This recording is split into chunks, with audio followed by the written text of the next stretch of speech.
asistencija, 5 koš asistencija. Ali nije ni to previše od njega. Sada Ukić. Ukić pušta za Bilana, dobro su ga sačekali. Ipak faul. Suđen je faul nad Bilanom. I tehnička Gabrielu Pajoviću, tehnička klupi budućnosti, reagovao je Gašo Pajović, ovdje sportski direktor.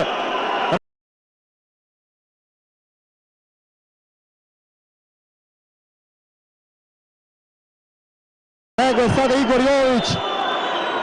Izgledalo je da je Bilan dobro zatvoren jer su dva naša igrača ga sačekali, on bio u teškoj poziciji. Mislim da je ova lična greška olako suđena.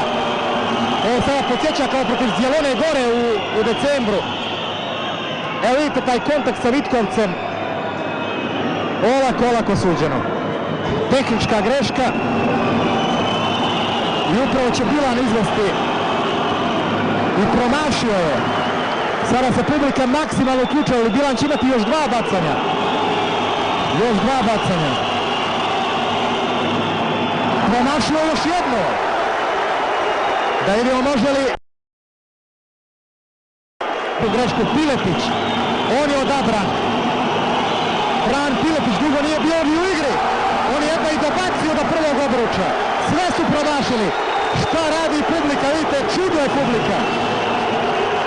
6:35 do kraja.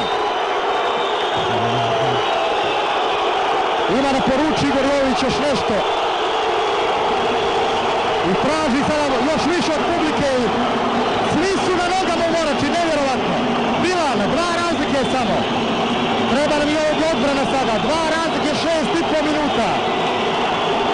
Od kad nije bila ovakva buka u ovoj dvorani. Ukić. Sjajno tamo Kuk, ne može lopta do Bilana. Još 10 sekundi imaju. Još 10 sekundi imaju. Zaglušujuća buka u Morači. Sada liči na Jadeljahu.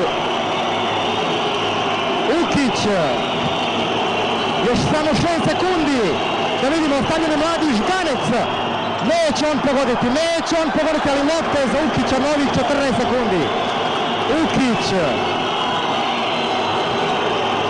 Bilan protiv Planinića i dolazi do koša. Bilan.